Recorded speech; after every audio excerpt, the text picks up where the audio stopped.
Good evening, everybody.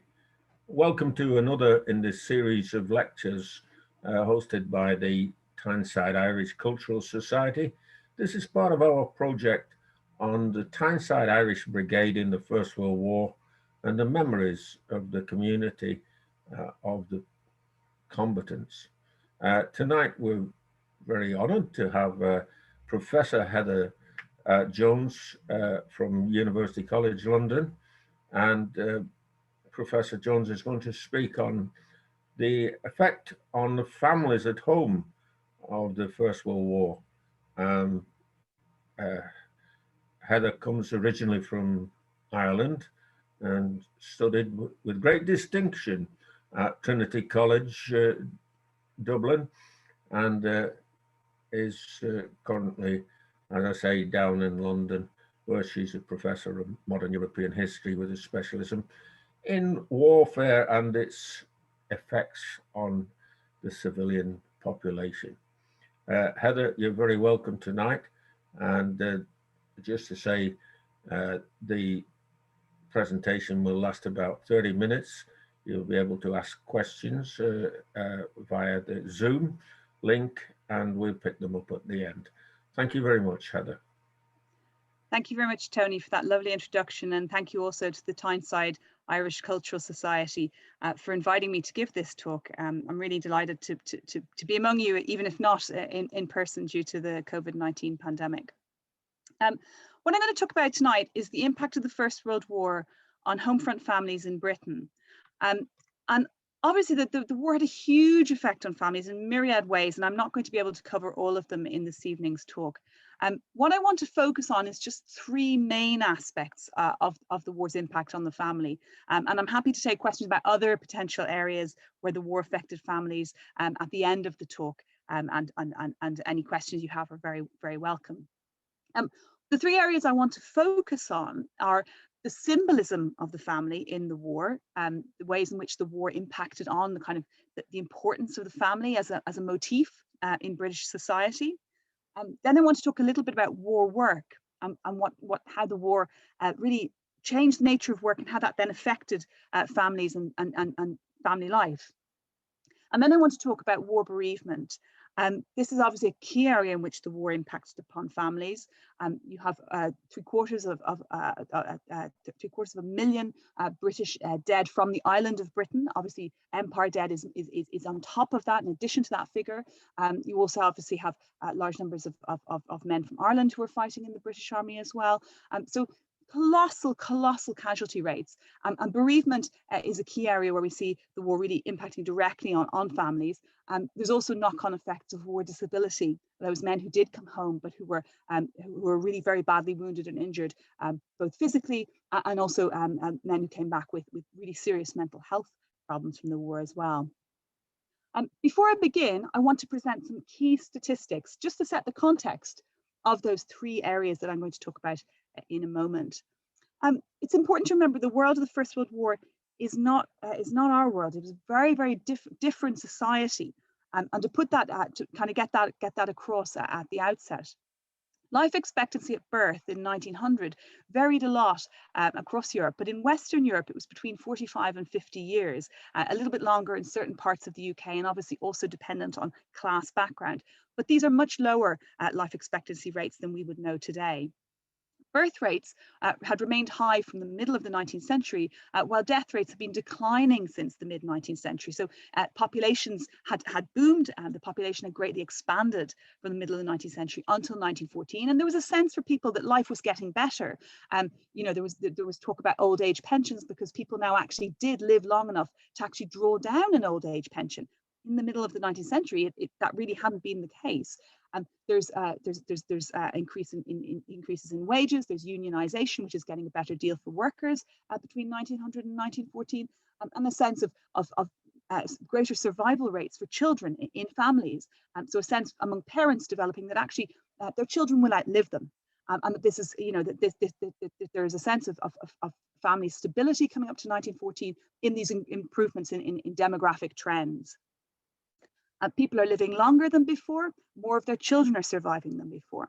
And the advent of the steamship meant that there were cheap food imports, particularly from parts of the British Empire. However, there's still very distinct class differences in these improvements in living standards. In Britain, children born to well-to-do families had twice the chances of surviving to the age of 1 year than children of labourers' families. And within Britain, and one of the poorest cohorts is actually the rural agricultural labourer, who's very badly paid and often has quite substandard housing and exists on a kind of daily wage rate. And so it has often is short of work. Agricultural labourers were among the poorest groups in British society. Obviously, we also know about working class slums in the major urban centres as well, which are also an area where life expectancy is lower, infant mortality is higher, disease is more rife, etc. One estimate suggests that over 1 million working class men were actually excluded from either the army or frontline service within the army during World War I due to failing the army medical because of the effects of pre-war deprivation on their physical health. And that actually meant that those men, by an irony of fate, having bad health problems because of poverty, were actually spared dying on the Western Front or dying in the trenches. It's also important to point out that actually in this conflict, a prosperous background in some cases made you more likely to die on the Western Front. Army officers had a higher chance of being killed in the war than other ranked soldiers because infantry officers had to lead by example. And infantry officers who were often quite young men, public school backgrounds, or often from elite aristocratic backgrounds, really felt a sense of duty to actually, go over the top. They also dressed in a different type of uniform. They had breeches, which made them very visible to the Germans. The Germans knew that if they shot the man wearing that uniform, that they were shooting the officer who was leading the troops. So they had a higher casualty rate. They were more exposed. And so actually, coming from a prosperous background in this war, unlike some previous conflicts, did not actually provide any level of frontline security. In fact, it made it more riskier.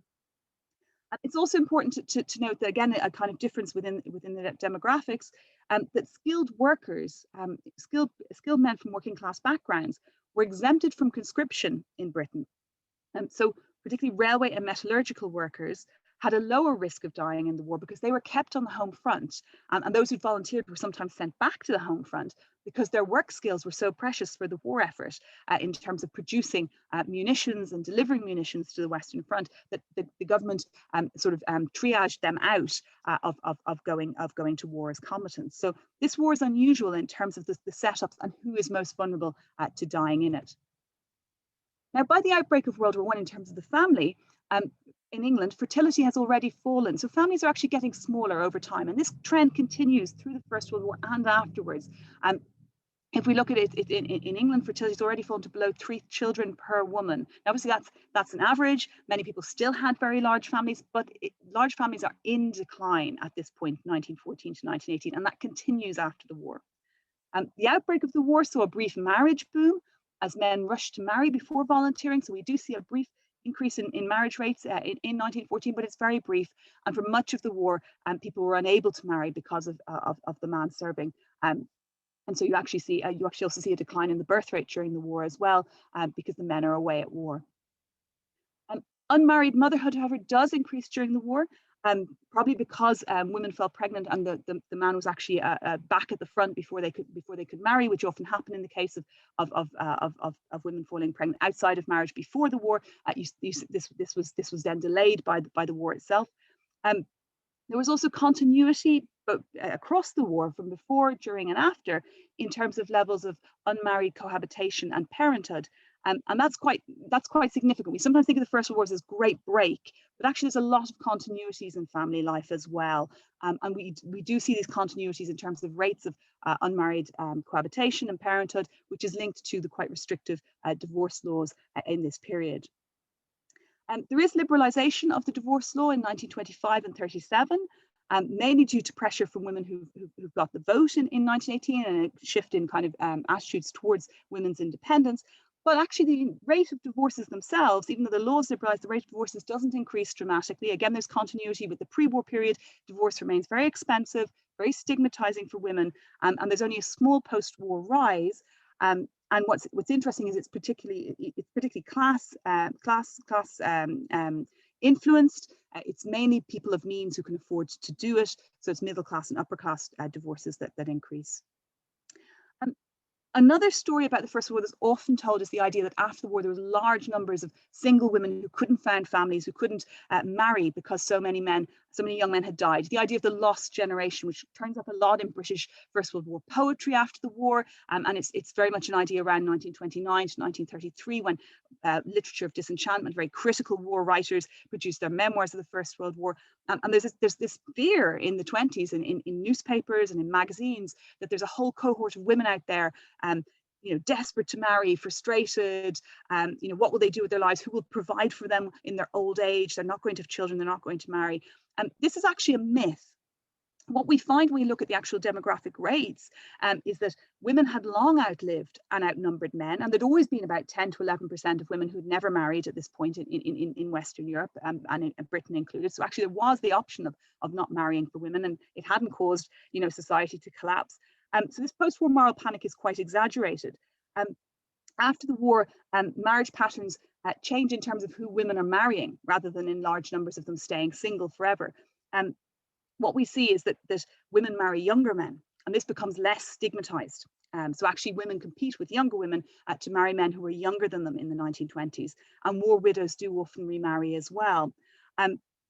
What's significant in the demographic effects of the war is that there's actually a reduction in infant mortality, because the British government particularly starts focusing on providing milk rations for infants, improving the sort of hygiene and education for mothers of young infants, real efforts to try and improve infant mortality, lower infant mortality rates, improve infant survival rates, because of a fear that so many men have been killed in the war that it will actually weaken Britain demographically, that actually they won't be able to replace those lost men who've been killed in the conflict.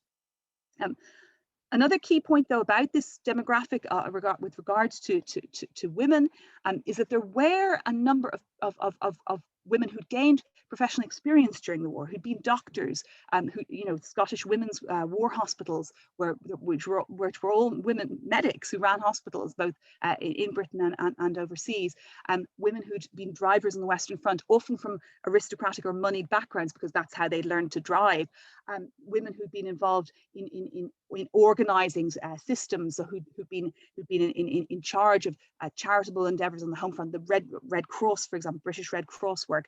And many of these women after the war are reluctant to give up their careers to marry, these careers that they've developed during the war. And so you actually do get an increase in women in professional life after the First World War, and particularly women going into teaching or choosing a professional career. So in that area, we do see a kind of an increase in the number of the sort of single professional middle-aged woman by the end of the interwar period, someone who was very much in the public sphere, and that is a shift from the world of before 1914. The war also paused emigration to the USA and to Australia and New Zealand. And young adults who had not entered the army, and particularly women, migrated within the UK instead. They often went from their hometown to work in a large munitions factory centre, so places like Lancashire or the Red Clyde around Glasgow. These are magnets for people looking for highly paid munitions work, who move there, who sometimes live in sort of dorm accommodation, and who earn good wages, but are based in these huge munitions enterprises which spring up as kind of temporary factories in different parts of the UK. So that's where the migration patterns have shifted. People aren't going overseas so much, apart from combatants obviously going to fight. People aren't within the UK. Workers are moving around to where the war work is. This brings me to my first key point, which is on the symbolic family at war. And I just want to talk a little bit about, well, what did the war do to the symbolism of the family? And it does some really important things. It really changes some of the ways in which families are seen as respectable, or the kind of virtues that families are supposed to espouse.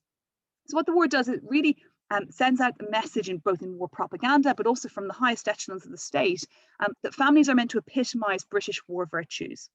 And those virtues are proclaimed in propaganda, but also, in churches, in youth groups, in civic society, in charitable work, as being sacrifice, hard work, emotional stoicism, and support for the needy in wartime.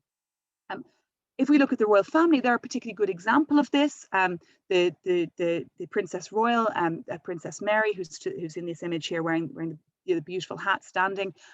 She nurses in Great Ormond Street. She nurses children. Interestingly, they didn't really want her to nurse wounded men. That was seen as a bridge too far for an unmarried princess. But she is sent to nurse children. She is sent to work in a workers' canteen and serve food to munitions workers. If we look at the young men of the royal family, they are expected to be in the army, be in the navy. The second son, Prince Albert, serves in the Battle of Jutland, which is, he's put at risk. It's a dangerous battle to serve in on board ship. And the oldest son, the Prince of Wales, is at the Western Front, where he regularly, he's a staff officer, but he regularly escapes out of the kind of safe area and goes up to the front lines and puts himself at risk as well. If we look at the monarch and the queen, they spend the war visiting factories, visiting hospitals, constantly working for the war effort and giving up luxuries. So no alcohol, no theatre, no rich foods, no pastry, no cake. The menus actually of the royal family are really quite something. It's all sort of suet puddings and very little meat. Meat was only allowed a few days a week most of the time. Most days are meatless days. And so it's this kind of image of the family as kind of the nation. The royal family is symbolizing the nation at war as sacrificing for the soldiers, going without, rationing, not getting involved in luxury or frivolry, and all of these this kind of pared down life as something that families at war should embrace. Emotional stoicism is very much part of this as well. So the idea that if a family member fell in war, that people were not supposed to break down and get very upset about it. They were supposed to see this as a glorious thing that this man had done in dying for his country. To be emotional about it was to show weakness, was actually to let the side down, as it were. You find that a lot of that language in not just from upper class groups, but also in working class communities as well. The whole language was one of people were meant to repress their own personal feelings of grief on behalf of the sacrifice made for the nation. And this was a very, very hard thing to live by. A lot of people, a lot of families really suffered in this, not just in losing someone to the war, but in the fact that they were not supposed to show how tortured they were by that grief. That they were supposed to talk about how it was, a kind of a noble thing, and that the son or husband had fulfilled his duty, etc. This kind of rhetoric of stoicism was very difficult. Now, Story's interpretations of the symbolism of the family is very interesting. Nicoletta Giulacci argues that the idea of protecting the family was used in British propaganda to mobilize men to fight. So obviously, first 2 years of the war, Britain doesn't have conscription. It's a volunteer army. They need to make men volunteer. They need to get men to volunteer. So one of the ways of doing that is suggesting a kind of gender-based argument that men must go to protect the women, and to protect the women from German invasion, which in 1914 is seen as a really real risk in Britain. There are actually plans to evacuate both people and livestock from the southeast of England in the event of a German invasion. And they rehearse this, and there are a lot of, they put in milestones to show people how to evacuate along evacuation routes. They take it quite seriously, this invasion fear. You see here on the right, this is a poster from the Parliamentary Recruiting Committee. Women of Britain say go, and you can see the women waving the men off to war. So it's this idea, Giulacci is saying that actually there was a kind of sense of the family as being the thing that men were fighting for. And this remains quite key to a lot of actual combatants throughout the war. And Michael Roper's work has shown that a lot of men do think they're fighting for their families, and they're looking on that as something that they really, they're protecting their families, they're protecting their womenfolk. When they see the ruins of Ypres on the Western Front, or they see what's happened to French villages, they write in their letters about how they want to protect their families from that. Giulacci also argues that this applies to international law as well, and some of the international law debates about why Britain goes to war to protect Belgian neutrality are framed in newspapers and in posters and propaganda as being a kind of defense again of the order of stability of law, and that law also is the order of stability of the family and the home. So there's an argument made that Germany has broken international law by invading neutral Belgium, and that if you allow someone to break that law in that way, you'll effectively allow any kind of law to be broken, including the laws of ownership of your own property, and the kind of the Englishman's house is his castle kind of rhetoric comes up a lot in some of this material. The idea that all laws, the laws that protect home, that protect family security, are now up for grabs, because if international law isn't upheld, what other law could be upheld? And so there's this language appears, and Ghilardi argues that that is quite significant as well in terms of how people see the war and see what the war is about, seeing it as about protecting the laws that protect their own family. Historiography also now emphasizes, and it's very important, that the home front was not peaceful. So when I'm talking about the home front in this talk, actually that's a bit of a misnomer. It's a real front. And it's not just a front because it's where they produce munitions, which is what I think a lot of us have kind of initially assumed when first learning the term home front. It was called a front because that was where the munitions were produced and recruitment was done, and then the front line where the fighting took place was in France or elsewhere, Belgium or further overseas. We no longer think that. A lot of the historiography has now shown that the home front itself was far from peaceful. There are regular attacks on the British home front in which people are regularly killed. And this is, this is quite important to remember at the time. So people living at the time, when they say home front, don't actually mean the home front just as a site for producing munitions. They mean home front in terms of a place where fighting is taking place as well. So we have naval shelling of British coastal towns in 1914, which kill women and children. Zeppelin raids, very significant Zeppelin raids throughout the war. We don't individually have large numbers of casualties, but if you add them up, and the sense of fear that the individual Zeppelin raids with isolated deaths bring, then you get a sense of that kind of terror that Britain is no longer. One of the famous quotes is, "Britain is no longer an island." This war has brought the war in the air, and therefore the homeland is now under attack in a way that it never has been without an invasion historically. Goethe plane raids from 1917, very significant again. Again, just under 200 people killed in a Goethe air raid in June 1917. So you get a sense of the real danger and risk of and jeopardy of the home front. The term home front is invented and appears for this war, so it's very significant that we try and understand how they understood it at the time. Susan Grayzell, the historian Susan Grayzell, has pointed out how the image of the Stoic family, which is in a lot of propaganda under air raid bombing, this idea that Londoners went about their daily business during the war and weren't afraid of the air raids, and weren't afraid when they took to the tubes, which they do in World War I to take shelter from the bombing, that they were all stoic. Grayzell's pointed out this is a myth. In fact, people are very frightened by these air raids, and they really struggle to keep their equilibrium. They really struggle to get back to work. It's a very alarming thing. Some examples of again, this home front as a place of fighting. Here's a very famous First World War song, "Keep the Home Fires Burning."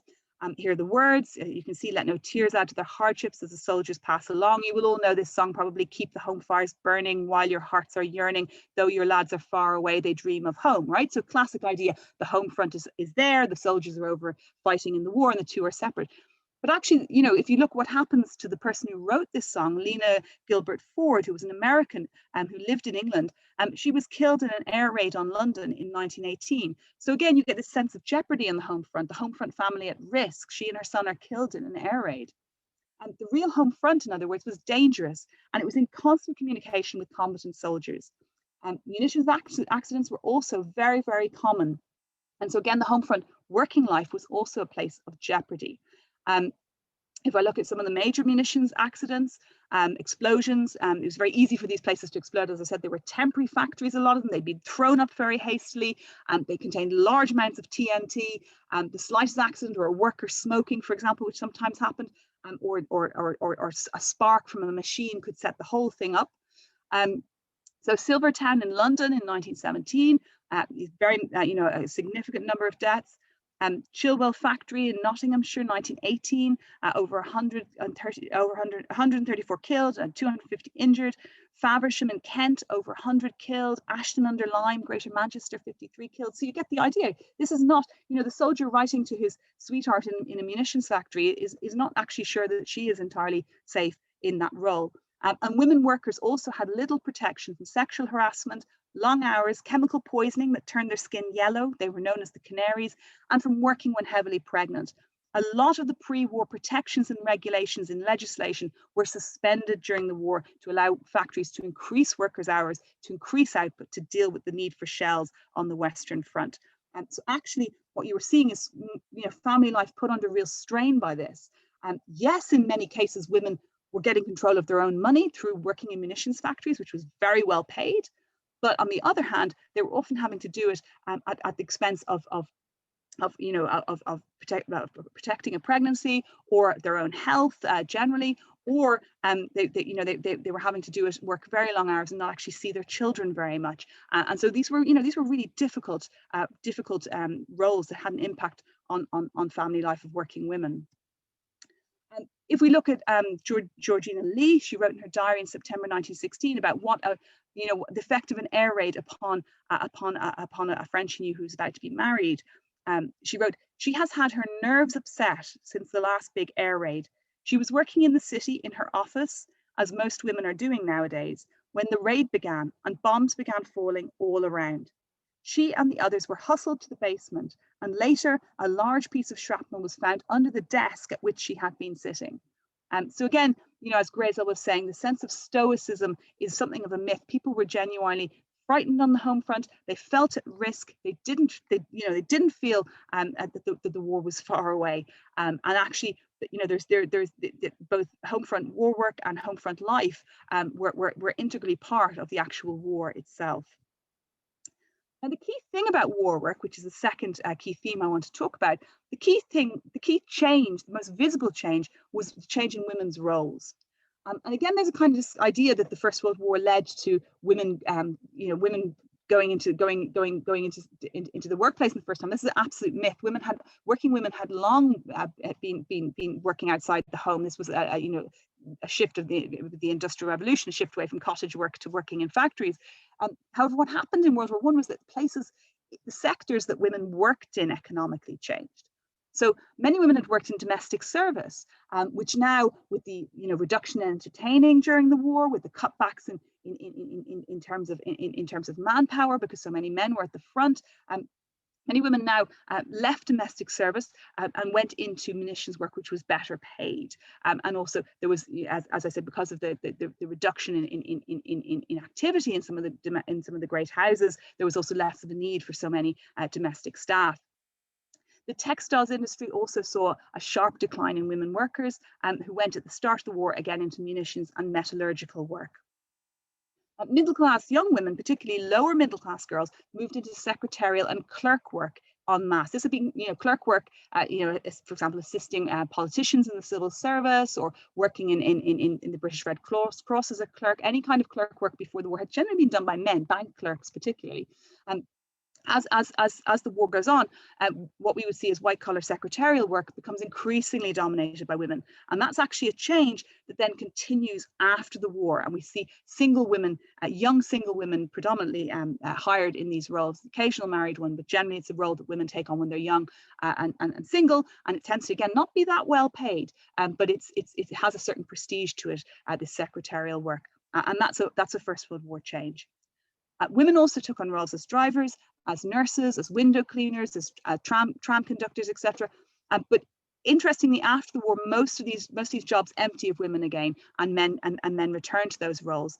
Of those shifts in sector, the most significant ones that remain are women entering into the secretarial sector, where they remain after the war, and women in nursing. Where again, after the war, we see large numbers of female nurses. Now, nursing before the war had also been a predominantly female sector, but it had been quite badly paid, and the women had quite considerable training before the war. And during the war, you get an influx of middle-class volunteers, volunteer nurses, who are not paid, and that shifts the status of nursing. But it also creates a big rivalry between the wartime nurses who had been pre-war nurses and who had trained in the pre-war period, and these untrained, largely middle-class girls who went in as volunteers, worked incredibly long hours, and had to gain the skills on the job on the Western Front for the most part, and were not paid. And so nursing as a sector is very interesting, because after the war, it shifts back to being obviously a paid role, but it gains in prestige during the war, and it never really loses that prestige, and it remains a sector that's predominantly female. If we look at a comment here just from a Scottish lady welfare supervisor in the summer of 1917, she remarked on women's work that with this war, the Kaiser handed British women an opportunity which their own fathers and brothers and mothers and husbands had ever denied them. So the perception at the time was that the war was opening opportunities for women, but the reality was that much of this work was very badly paid, apart from munitions and metallurgical work, which were quite well paid for women, but still not paid as much as a man would be for the same role. So women continued to be paid less than men doing the same job. A lot of the work was incredibly long hours. Now, historians' interpretations, just very, very briefly here on the work issue, were as follows. For a long time, women's war work was seen by historians as having won them the vote. The idea that the suffrage, the granting of suffrage for women over 30 in 1918 was a kind of reward for their war work, the war work that women had done. But now historians really question that. The argument is that women were going to get the vote anyway. By 1914, the momentum has got so big around the women's suffrage movement. Actually, that change is coming anyway, and it has already happened in some other countries like New Zealand. And in fact, women's war work, historians now argue, was not emancipatory. Most of it was very dangerous. It was very long hours. A lot of the kind of the protections that in the workplace that women had fought for before the war were kind of suspended for the duration of the war. So now there's a lot of question marks about that narrative of the war as emancipating women. There's also a lot of more focus on how the changing roles of women in war work actually impacted on their families, and how the war impacted on their families. So there's much more of a sense that actually women were part of families. They were frightened for their brothers and their husbands and their fathers who were fighting in the war. They didn't enjoy working long hours in munitions factories for the most part. It was really boring, difficult work. They were actually doing it as a kind of war sacrifice to try and support the men they loved a lot of the time. And actually the financial compensations and having control of their own money, while that was great for some women, for others, they would readily have swapped that for having their loved ones back from the front. And a sense also that, you know, mothers of children were finding it very, very difficult because they were having to manage with the constant risk that they might lose the breadwinner in the war. Women on the home front, dependents of a soldier, received a separation allowance, which was quite generous, but you know, on its own, didn't compensate for the absence of the man of the house who did a lot of the heavy work, the heavy lifting. Remember the drudgery of everyday life in this period of kind of having to cut wood, lay fires, carry coal, you know, all of those things that, you know, mothers of small children found very, very difficult with you know, to manage all on their own, with often quite a few children. So this is now no longer seen as quite such an emancipatory story. Margaret and Patrice Higonnet have put forward the idea that the war represented a double helix. So if you think of DNA spiraling in a double helix, one part of the helix is always above the other, even though they're spiraling up. There's always one part that is of the kind of helix ladder that is in the ascendant, and one part that is underneath it. So while the male-female relationship is changing, the male part of society is always prioritized and privileged above the female in this period. Men are always paid more. The male combatant is glorified far more than the woman war worker. And so while women are getting into the workplace and getting status, that is trumped by the fact that men gain greater status by going to war. And that's the double helix idea. And summarize here from Susan Grayzell, what the First World War provided were opportunities for working class women to shift the nature of their employment, for greater employment of married women with children, and for short-lived changes in the kinds of industrial work that women were permitted to perform. The strength of predominantly male unions, however, helped ensure that women's work did not threaten male wages or ultimately their access to jobs. Now, this brings me to my final theme, which I want to talk about, which is bereavement and its impact on the family. And I've put up here 3 images of 3 very famous bereaved figures in wartime Britain. We have Princess Beatrice on the left, the youngest child of Queen Victoria, and her son Maurice, who she was very close to, was killed on the Western Front. And Beatrice she was desperately wanted to put up her own personal headstone to her son on his grave.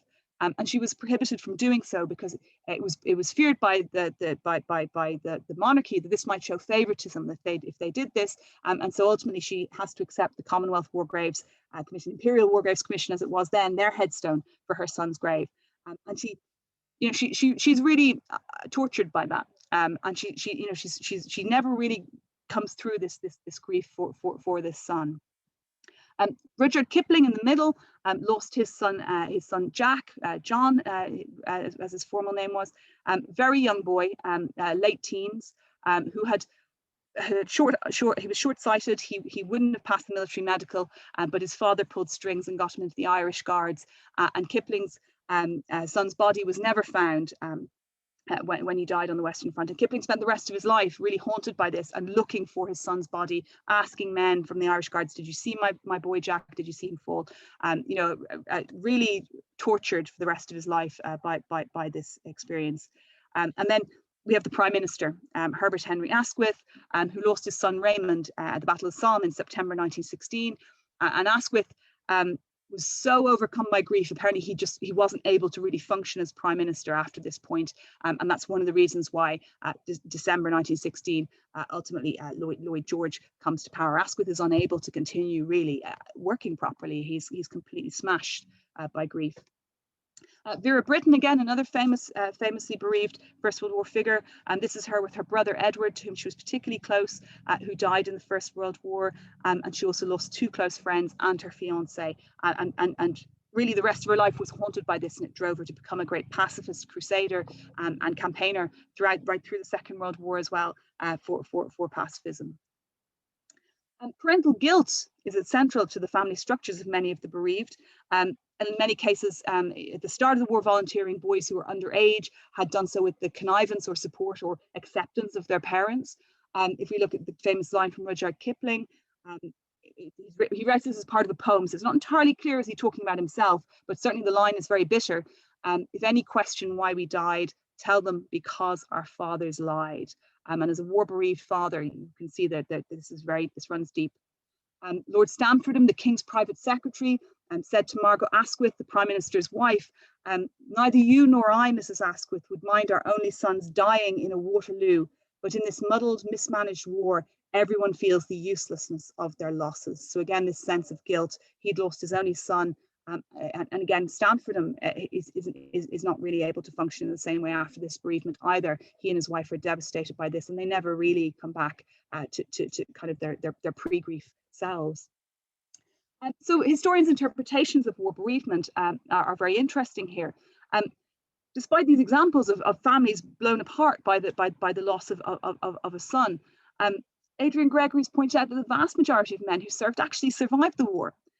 So not all families lost a son. And so there's this disproportionate sense of sacrifice in the 20s for people who've actually suffered individual personal bereavement in their actual, closest family members, and then people who've maybe lost a second cousin or a neighbor and are a bit more distanced from war grief. And so there's a sense of imbalance and a sense of bitterness that you see coming out, particularly by the late 20s around that. Gregory argues that post-war commemoration really focused on the bereaved mother, which is also interesting. The bereaved wife figures a lot less. The idea was the bereaved wife might remarry, but the mother would never have another son, particularly the older mother, the mother of an adult son was usually too old to have more children. And so the bereaved mother, particularly mothers who lost only sons or all their sons in the war, they become a central cultural figure. Bereaved mothers were considered the bereaved cohort that had suffered most, and that's why at the burial of the unknown soldier in Westminster Abbey, the tickets go to mothers who have lost only sons or all their sons, multiple sons. Historian Manon Pignot has also done new work on how the war affected children. So obviously another component of the family are young children in World War I. And she argues that wartime bonds between children and combatant fathers were sustained through letters, and that actually having to write to your children led Edwardian fathers to have to kind of make a bit more of an effort in their letters. And you actually start seeing a real kind of tenderness coming out there, and soldiers making toys in the trenches out of wood and sending them home to their children, or writing to their children about their schoolwork, and really creating a new kind of attempt to stay in contact and to really parent in new ways. Jay Winter suggested that once the war ended, there's evidence of a return to the family as an escape from appalling wartime experiences. And this return, this rush back to domesticity after the war, this sees women leaving a lot of those workplaces that they had entered, and sees people really idealizing going back to kind of a traditional structure, a patriarchal structure of pre-war family life, in an attempt to kind of return to the world as it had been before this horrible war. Juliet Nicholson has argued for the fact that the war left many women single, and she actually argues that there are kind of a cohort of surplus women who enter the professions and become doctors, managers, teachers, etc., and then create new role models for women going forward through the interwar period. As I said, most historians really argue that actually in many cases these were women who started careers during the war and actually maybe chose not to marry. Jay Winter argues that we don't see that huge cohort of women who have no choice around marriage, that actually women marry younger men, and that actually provides many of them with the choice of family life. And the war, what's interesting about the war is it expands employment opportunities, particularly for middle-class women. After gaining the vote, women are more active in campaigning for social and legal reforms to get greater gender equality and improve social conditions, and that has knock-on effects for family life as well, because women have increased status. Many of them within the home have managed the budget during the war, the family budget, and after the war much of this continues. So there's a new dynamic in marriages, and a new dynamic particularly where the woman is caring for a disabled soldier and managing his affairs for him. Manon Pignot points to this question of children's links to absent men. She points out it's not just fathers that young children are missing, it's also older brothers and uncles, and that this modifies family relations, these men being absent. It changes discipline because mothers had to discipline, and corporal punishment was different when it was done by the mother. Absence, however, also, she argues, stimulates the expression, often for the first time, of feelings of affection and love. And from this perspective, the war could bring families closer together as much as it separated them. And that's an important thing to remember, that actually children, while many young children were frightened when the father came home on leave, who they didn't remember or hadn't sometimes never met, other children receiving regular letters, loved when they're having their fathers around when they returned, and there was there wasn't this kind of complete destruction of father relationships that perhaps some of the older historiography had suggested.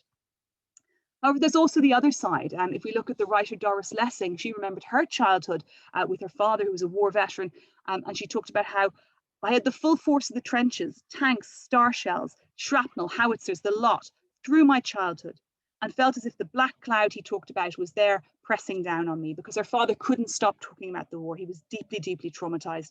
And her mother, also who'd been a nurse, was also deeply affected, and talked a lot about what she'd seen.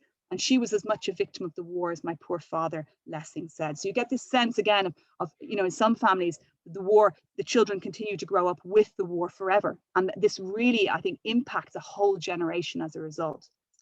So the conclusion, and my concluding point, the impact on children, I would argue, was one of the war's biggest long-term legacies, because many of these children actually went on with increased life expectancy across the 20th century to live to live right up into the 70s, the 80s, and brought this legacy of this traumatic experience of war stories with them into the future, and that helps to shape 20th century European pacifism.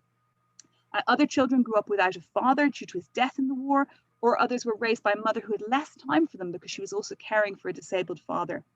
These situations also led to financial penury, because men's wages were more than women's in the post-war period, and the loss of a male adult wage could deeply affect a family, often leading to children having to leave school early as a result to earn for the family. So these long-term legacies of the war on families were really, really key in sort of passing the First World War on, really right up until recent times. And I'll stop there. Thank you, Heather. That was riveting for me, especially the bit about bereavement. I'm going to ask a question. Can you hear me all right? I can, yes, yeah. Excellent, yeah. As you might expect, I'm asking a question about Irish families. My grandmother and grandfather, my father as a child, would be living at the end of the war in Rotherham, where my grandfather had come from County Mayo to work in the steelworks there. And they had a nice house. I mean, really, a house with a bathroom, etc., provided, I think, by the steelworks. Rather different from what they would have left in Keener Beg in the northwest Absolutely. Mayo. Yeah. And I think he would have been making good money at the time. But I never heard my grandmother tell me of any anti-Irish feeling. But then again, she probably wouldn't have done. Was there any, after 1916 in Britain, was there any intimidation, let's say, of Irish families in Britain? Is there any evidence of that? So what's interesting is the focus after 1916 is less on Irish families in Britain because they're subject to conscription. So their boys are going to the front as well. So there's actually a sense that they are loyal, right? Because they're doing their war sacrifice. Their young men have to go. The resentment is against Irish men who are in Ireland because Ireland doesn't have conscription. And so there's many young Irish men who are actually making quite a lot of money out of the war because the farm produce prices have increased. So the young men on Irish farms are actually making quite a good income as you know, Britain imports more food from Ireland at higher prices, and they're not subject to going to war. They're not conscripted. So Irish families aren't having to send their sons off in the same way. And I think that's when you look at the British newspapers in 1917, that's where the anger is. It's not actually about Irish nationalists in the GPO so much as about Irish families being excluded from conscription, which is really hurting British families by this point, 1917, 1918. They're talking about calling up much younger men. By 1918, they're running out of men on the Western Front, and there's, you know, Hagan, Lloyd George at loggerheads about, you know, calling up younger cohorts to supply the Western Front with extra manpower. So I think it's interesting. The focus is much less on Irish immigrants in Britain than on Ireland itself. Where there is focus on Irish immigrants is on Irish women in the factories who are believed to drink more. And there is an assumption that, I mean, this is interesting because this crops up a bit, that they're actually, you know, they're not such good workers because because of the alcoholic problem. Now, I think, again, that's greatly mythologized and exaggerated because, you know, some of these women had also come straight over from Ireland. They were only seasonal. They were coming to work for short periods in Britain and then going home again as well. So they weren't actually the Irish immigrants who lived in Britain. So they're actually a different group. But the assumption was, the mythology was about the alcoholism. There's also a bit of anger at Irish men who left Britain in 1914 when war broke out. So if you think of someone like Michael Collins, he was working in London when the war broke out, and he leaves. He goes back to Ireland because they didn't want to get caught if conscription was brought in. So there's quite an interesting, you know, the island of Ireland itself. And you find this, you know, this is not just in the British press, you also find it in the Irish Unionist press, this kind of anger about young Irish men kind of hanging out around the streets, going to the pub in the evening, making lots of money from the farms and not actually going to war when other people are having to die on the Western Front. Actually, Irish volunteering rates were quite high, I should add. So a lot of this is a myth, because if you look at rural parts of England, rural areas always contributed less men to the war effort, right? Yeah. Britain is more urban, it's more industrial. So obviously, it you know, per head of population, it contributes more. But if you actually look at Ireland, Irish urban areas sent a surprisingly large number of men as volunteers to World War I. But much of Ireland is rural, and rural men were always reluctant to leave the farm. Yeah. You know, they had to do, they had a ready job there on the farm. Yes, no, the hostility from the Dublin working class people with sons and fathers in the Fusiliers, etc. Yeah. To the rising. Yes, I think that's quite. Anyway, we've got a question from Tommy. Tommy McClements, fascinating talk, Heather. Just wondering if you could talk a bit about the impact of the so-called Spanish flu on families from the last year of the war onwards.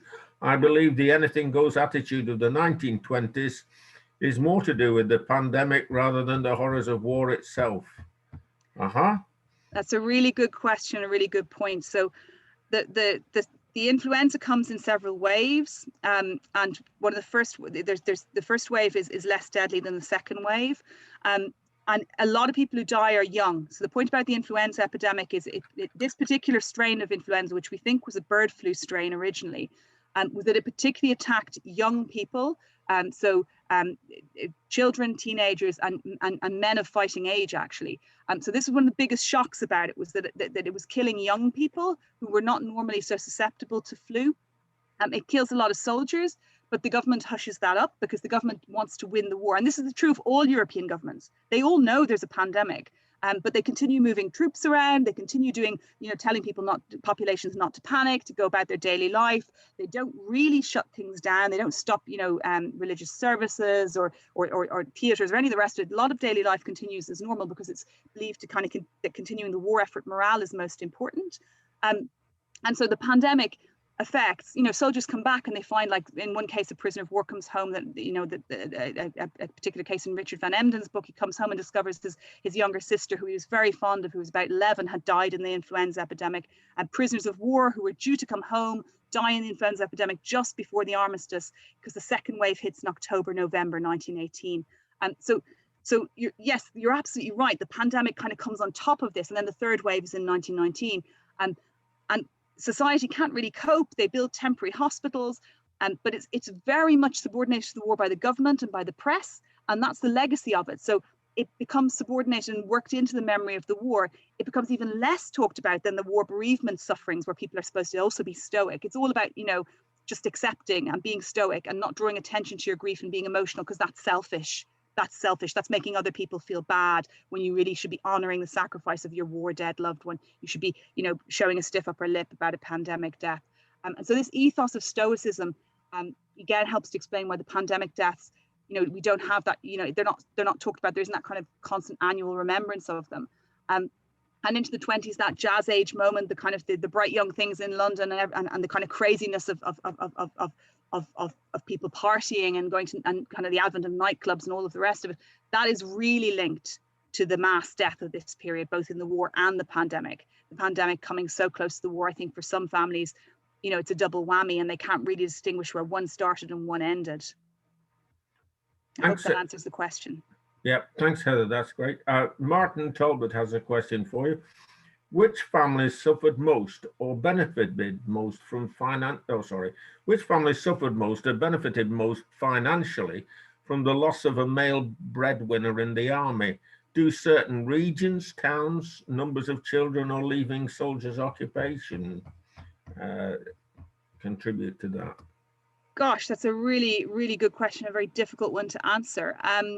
In terms of benefiting, I mean, there are families that are in certain industries that make a lot of money out of the war, and there's a lot of debate about how taxation should be changed to stop people making such large profits from munitions. In France, they introduce a tax on war profits because it's felt that it's wrong that people should be making money out of blood, as it were, out of the nation's blood sacrifice. In Britain, again, there's attempts to tax some of this and try and stop massive war profits. But a lot of certain families do make a lot of money out of being successful in munitions production, and also press barons make a lot of money out of World War I. So Northcliffe, Beaverbrook, these figures, they do very, very well in terms of selling newspapers, selling war propaganda. Those are probably the people who make the most money. In some cases, if we look at rural areas, sometimes a great estate it has to be broken up because the heir has died, and taxation has changed in the interwar period again to try and pay for the war. So you see farmers who are able to actually buy that bit of extra land out of the war. So farmers generally actually overall do reasonably well out of World War I. Food prices go up. And in some cases, a neighbour has died in the war, they can buy his land, or they're able to buy a bit of extra on an estate, or if tenant farmers can buy the land and become actual, owner farmers. In terms of pensions thing's really interesting, because you don't get a pension from the war unless you're disabled by the war. And in Britain, you must prove that the war caused your disability. And the state is incredibly parsimonious in trying to stop people from proving that. So in trying to, you have to go and you have to prove that your leg actually was blown off at the Somme.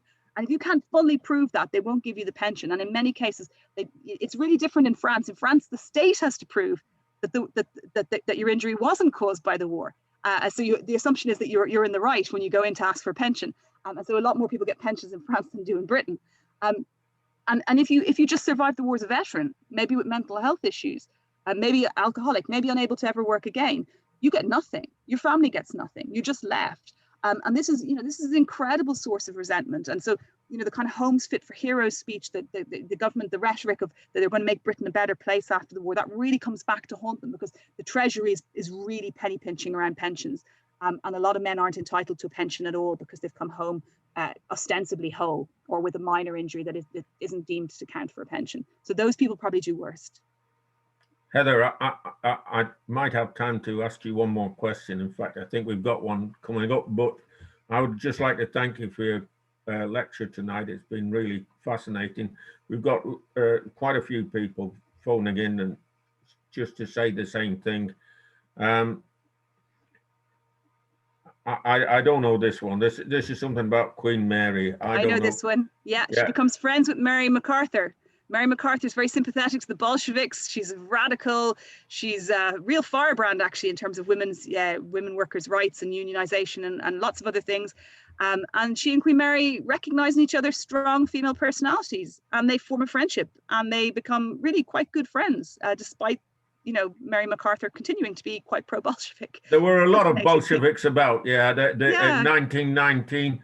I believe Winston Churchill believed for a while that Lloyd George himself was a Bolshevik. He thought he caught it like the Spanish flu. They're worried Lloyd George will become a dictator. Everybody's frightened of Lloyd George because he's just too popular, charismatic, and he's Welsh and he's from a working class background. They're very unsure about him, and he's nonconformist in religious background. So they're really worried about him, and they think he might be worse than Corbyn. Dictator. Worse than Corbyn. So he's deeply suspected by the establishment, but Lloyd George actually turns out to be quite a royalist. If you look at how he negotiates the Anglo-Irish Treaty, he's royalist to the core. So actually, it was all quite mythologized. He wasn't this kind of dangerous dictator at all. I know we might just get suddenly cut off, sure. Heather, sure. And I don't want to leave with the impression of the royal family having been all teetotal vegans, fasting like it was non-stop Lent, and war widows running around with toy boys doing the Charleston. There was a bit of both of those things, but I mustn't get the wrong impression. What made the impression on me was your section about bereavement, and about the famous celebrities who were bereaved. Like John Redmond would be another one that we could have mentioned. Yeah, locally up here, dies quickly afterwards. Dies shortly after his brother dies on the Western broken-hearted to some extent. Yeah. And the Tyneside Irish up here, one of the main movers of the recruitment of the Tyneside Irish was Sir John Fitzgerald, a pub baron from Kilkenny, and he almost biblically sent his son Gerald Fitzgerald, the lieutenant, to die on the Battle of the Somme, and more or less confirms what you said. Being an officer rank was no help. No advantage. I just was going to ask you about bereavement. It didn't figure really very much, did it, in the commemoration that we had 14 to 18. But that's probably for another time. I think we've got to wind it up here now. And we hope we see you back soon. In fact, we hope you see you in person in Newcastle, Heather, as soon as possible. And you do give us more of your insight into this fascinating subject and fascinating period. Thank you very much for everybody for your involvement tonight, and everybody who's contributed and everybody who's shared our webinar. Thank you. The next one was coming up in September. Keep an eye out on the website. We've got, I had some notes, but yes, if you want to get involved, just get in touch through the website. We have a whole program of Irish culture and education ready to launch in September. This includes lots of lectures and some lectures on the history of the Irish Centre, which has been an Irish centre in Newcastle since 1871, which had Timothy Healy as a member. And the centenary of the Irish Civil War, which is coming up next year as well. So we'll be lots of that going on, hopefully a lot of it live in the Irish Centre here in Gallowgate. Thank you very much, Heather. So it's good night, and every success to you. Thank we hope you we very get much. through the Thank COVID quickly. Thank you for Heather. having me. Cheers. Bye-bye. Bye.